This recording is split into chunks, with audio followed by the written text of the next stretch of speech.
Welcome everybody to the Genesis Mindset. Today is Mobick Monday and I've got some huge news for Mobick. So this huge news, how it could affect the price and how it could affect the future of Mobick. So with that, let's get into the episode. As always, all the disclaimers, this is just mindset for investing, trading, and life. This is not financial advice. So today's episode is all about the big news for BitMobick, another media company. So this is very, very exciting news. So the big news is that we are in talks with another major news company. So another top 5 company. We're just in contact. Nothing's been signed, nothing's been agreed on. But if this actually happens, when they're ready to sign with BitMobick, they will receive 600,000 Mobick. So this is just like what happened with JTBC, and this is part of the public goods.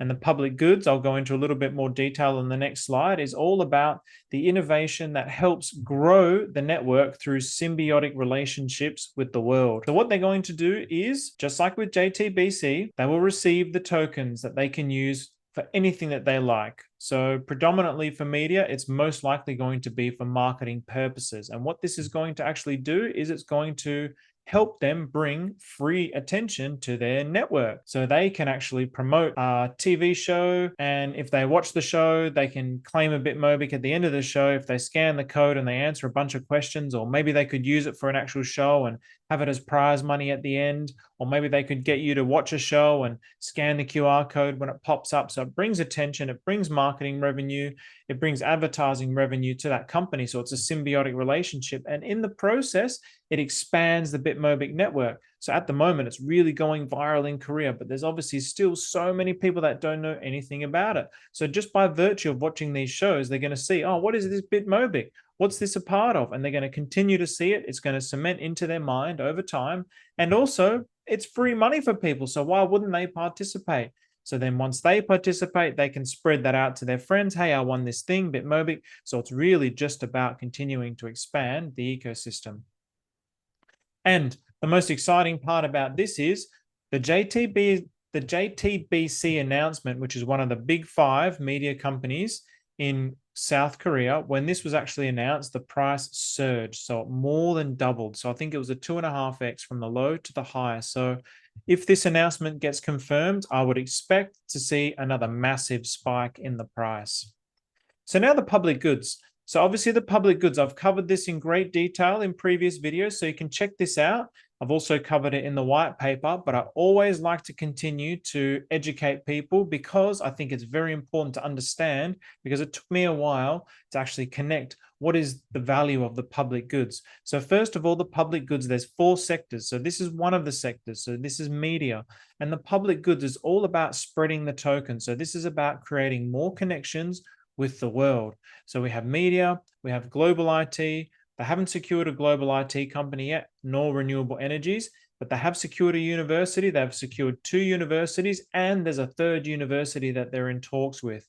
So these kinds of things really help create connections with the world. So for example, with the universities, they're going to give it to students, they're going to give the mining rights, and they're also going to give some to the universities so they can actually create ecosystems within the university. So if I think back to my university days in Curtin University, if I was to receive free money and I could actually spend this free money we had a pub there, we had cafes where you could go get some lunch, places where you could get coffee. If you can actually create this ecosystem where there's transferring of BitMobick within that ecosystem within the university, that's very fantastic. It also creates a virality within the university. People are naturally going to talk. University students are poor.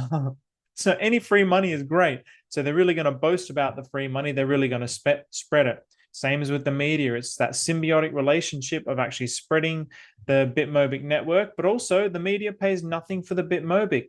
Same as the universities, same as the global IT companies, same as the renewable energies. They're going to receive mining rights. They can actually generate, by supporting the network, they can actually generate BitMobick as well, just in their off hours, when they're actually their off-peak hours where they're generating power, but not much is being utilized. So all these types of fantastically innovative ideas come from Professor Oh Tae-min, so Mr. Oh.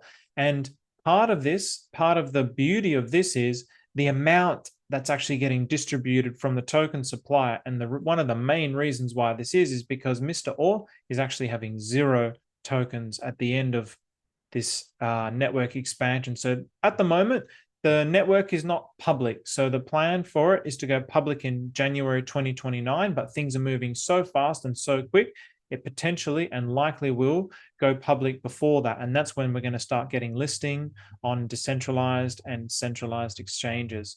So what this actually does is all these public goods do is they help nurture the health and the growth of the ecosystem as it continues to expand outwards. So as these connections are made in different sectors of society, it's actually expanding the network. It's creating virality effect. It's creating people talking about it. It's creating awareness. So this naturally makes the ecosystem grow. And so this is very bullish for the ecosystem. And again, this is something that is very unique to BitMobick. So BitMobick is a fork of Bitcoin, but Bitcoin doesn't have anything like this.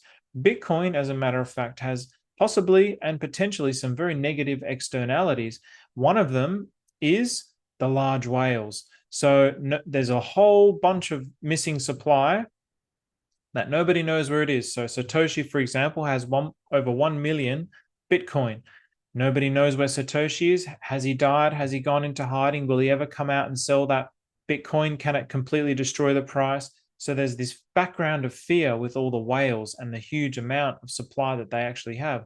When you consider that Satoshi has, of the 20 or so million Bitcoin in circulation, he's got 1 million. So he has 5% of the supply, plus all the other whales who nobody knows where they are. That's another 5%.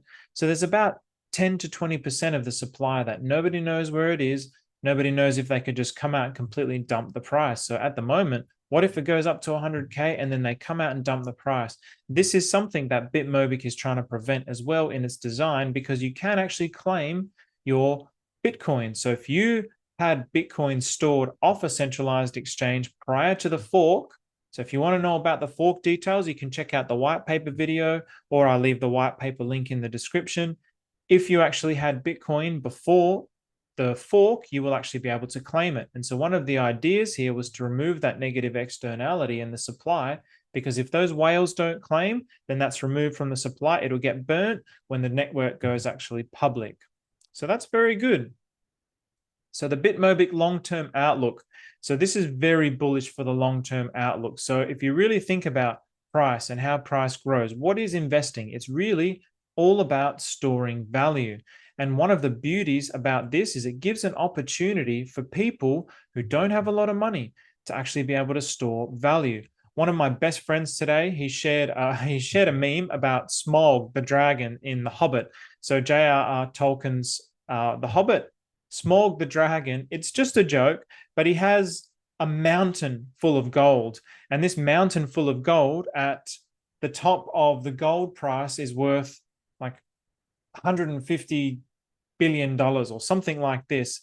And when the gold price actually crashes, there's a joke that his value actually gets reduced. And instead of being like the second richest person in America, he becomes the 15th richest person in America, because all he owns is gold and the other rich people own various other assets. So this discrepancy between the 1% and the rest of the world is because of the nature of investing as it is. People are actually thirsting for something new to invest in, something that's cheap, something that has potential to grow, so that they can also get ahead in life. That's why also you see a lot of meme coins going off, because people want that quick money, the potential for the quick money. Now, the major traditional areas of investment, the assets, is gold. So gold is the traditional store of value, $13 trillion market cap. But BitMobick, just like Bitcoin, is a superior store of value because the mining pays for itself and has a much lower maintenance and much lower overheads. You also have the transfer, the auditing, the verification. It's all automated by the function of the blockchain ledger. This is very different to how gold actually works. Then you actually have to mine the gold physically. It's a huge overhead. Yes, there's mining costs with Bitcoin, but it is considered a store of value because it has very superior properties. Then we have real estate. So especially in South Korea now, it's become so unsustainable. It's become so expensive in places like Seoul just to get an apartment. It's over 1 billion Korean won. That's the average price for an apartment. So that's over 1 million Australian dollars. That's a lot of money. So the reason why it's getting so high is because investors actually drive the prices up. So people with a lot of money actually want to park their money somewhere. They don't want to leave it in the bank because the bank is not actually generating all that much yield. So they want to put it somewhere where they can generate yield. So that's why they buy investment properties, because they actually have an asset that's generating yield that they can borrow against. However, with assets like real estate, it actually has a lot of negative externalities. So when you think about land and property, for example, they require maintenance, they have fees and council fees and various other overheads, people that need to keep inspecting, has other kinds of external risks like any changes in regulations, or even there's situations and scenarios where maybe the government decides, okay, we want to put a highway through here, so we're just going to buy it off you off normally less than market value. There could be fires, there could be thefts and flooding and wear and tear and so on and so forth. You don't get that with Bitcoin. You don't get that with BitMobick. So it makes it, again, a superior store of value. It actually just sits there and it accumulates wealth. Art is another asset that stores value. So art is huge. Art has scarcity, and that's what makes it so valuable. When you think about Picasso, Rembrandt, any number of major artists out there, world famous artists, people want to buy it as a store of value. This also has a very, very controversial store of value, because apparently a lot of mafia store their money here because it's an easy and safe way to actually store your money, because nobody can actually verify anything. And again, this is where Bitcoin and BitMobick are superior. So this asset class of digital currencies like BitMobick can actually replace art and gold for the rich. Because of its price now, it also makes it very, very valuable for people who aren't wealthy. It's the wealthy which actually catapult the price for the smaller investors. So as this network continues to expand, the price will continue to expand. The price is a function of the growth of the network. This is actually Metcalfe's law that Raoul Pal has pointed out in various videos. This is actually how it grows. So as more investors actually come into it, your value of your investment grows, and it grows a lot faster than real estate, than gold, than art in shorter periods of time. And so now one of the most exciting things coming up. So we've got this media company that could potentially be signed up, but then we've got this course coming up in one of the universities in Seoul that's going to have all the elites of society that are actually going to participate in it. And through this, it can spread the idea about utilizing BitMobick as a store of value, just like Bitcoin. And as the rich people really start to embody and embrace this idea of investing into these types of store of values, we're going to see, I mean, gold, like I said, $13 trillion market cap. We're going to see bits and pieces of gold slowly over time go into these digital currencies, because it is a lot better. It's a far superior asset class. Yes, you can actually use gold. Yes, you can actually put your artwork somewhere. Yes, you can actually live in a house. They actually are real tangible things. These are just digital things. But at the end of the day, the people that want to just store their value somewhere, people are not buying gold for the sake of, oh, if the world ends tomorrow, then I've got this gold that I can still use and I can smelt it. That's not why people are actually buying gold. Yes, it has that value, but people are buying it to store their wealth there. But now we're seeing with the ETF with Bitcoin, it's actually flooding into Bitcoin, and the same phenomena will start to happen and will continue to happen with BitMobick as this core of elites starts to expand out. So this core of elites has people that are in big businesses, media companies, high net worths. So they have to be like the elites of the society.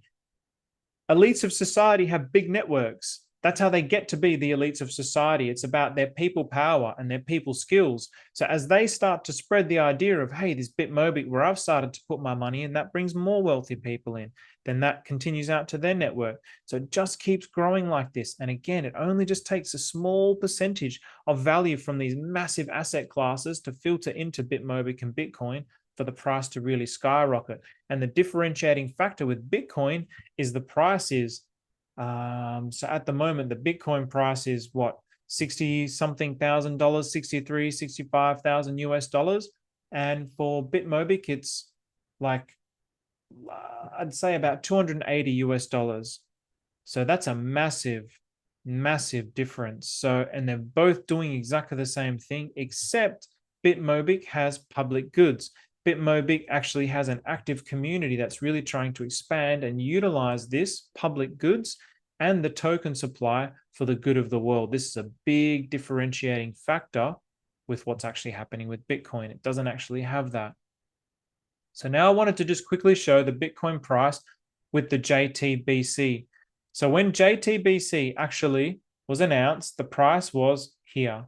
So if we go all the way along, so it was 150,000 Korean won, and it got all the way up to 365,000 Korean won. So it more than doubled. So double was about here, the 280. This is the double, and it more than doubled. So almost 3x. Let's just say it's about a 2.5x on the price. So it doubled, and then it went half up again. So if we see this big announcement with this media outlet, if they do sign, and again, I can't see why they wouldn't. They're getting free BitMobick. If we can just sell the idea to them, why would they say no?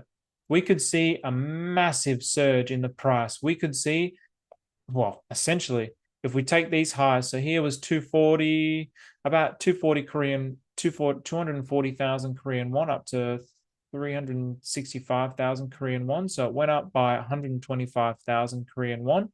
We could see, again, it could go up to, what would that be? 485,000 Korean won. So it would be getting very close to 500,000 Korean won. So it's on its way to 1 million Korean won. So this is very, very exciting for the price. So with that, thank you very much. I hope you enjoyed that episode. Be excited. And what I'm going to be doing as well is I'm going to be releasing a how to buy video. So people quite often now are really asking about how do I actually buy this token. So I'm going to release a video, how to buy, and it's going to be a very short tutorial because the instructions are very simple, very clear. But I keep getting the same questions, and I have put it in various other videos, but this way at least I can send people to the video, I can direct them to that. And in that way, if people do want to Google how to buy BitMobick, hopefully it will come up, and hopefully it will direct them to that video. So I'm going to be reading Teacher Young's book, The Book of Wisdom, since he is a Korean author. And this one is called What Can One Do to Reach the Goals That He Has Set for Himself? So this is a book where everything in it is the truth. So the things that I listen to, the things that I read in here, as I'm reading them, I'm like, oh, that doesn't sound right. But I see the evidence in society. I see the evidence as my life continues. It's really the most profound book that I've ever read. As a matter of fact, this is my #1 favorite book. So a goal is a target. Above all, one must act in a way that is in accordance to the goals. The main reason people do not reach their goals is they lack action. Lacking action means that they are without movement, and movement is sacrifice. Sacrifice is gathering others' power. To achieve a goal, one should use others' power. This power comes from his actions and sacrifices. It is possible to exceed one's goals when there is action, but without action, a goal can never be reached and remains as a dream. The fundamental reason people are not able to reach their goals is they are without action and have a self. Their bodies are too precious, so they are unable to put in the action to reach their goals. In any case, the easiest way to reach a goal is through action. And what I love about BitMobick is those two predominant factors. Well, one is the action. There's so much action being taken from within the community and from the founder to actually expand the network. And two, through the power of sacrifice. So it happens through the power of others. And this is actually the major innovation of the public goods, because it's actually using the power of others to help grow the network. So it's the sacrifice, the action that one takes, the sacrifice of oneself to expand the network. And it's that kind of sacrifice of the power of others that's helping the network grow astronomically. Nobody was predicting these kinds of prices. Mr. Orr would have been happy with 10 Australian dollars at this point in time, 1 year into it. But it's over $300. It's nearly 350 Australian dollars. It's gone absolutely viral. And if they continue to use the power of sacrifice and spread out into the world, It's probably not going to go as viral in the rest of the world as it is in Korea because Mr. Oh is the leading authority on Bitcoin. So when he's out there talking about Bitcoin, he's the number one guy in Korea on Bitcoin. He's the authority and he's the one that's actually created this fork. He's the founder and he's not going to own a single token. So it's probably not going to go as viral in the rest of the world. But if just a small percentage of the world catches on to this, and with this concept that, hey, it's actually the same as Bitcoin, but it's really just a better version of Bitcoin, why would I buy Bitcoin when it's 50 times the price? Why would I not want to buy this? So there we go. Have a think about that. Take care and enjoy.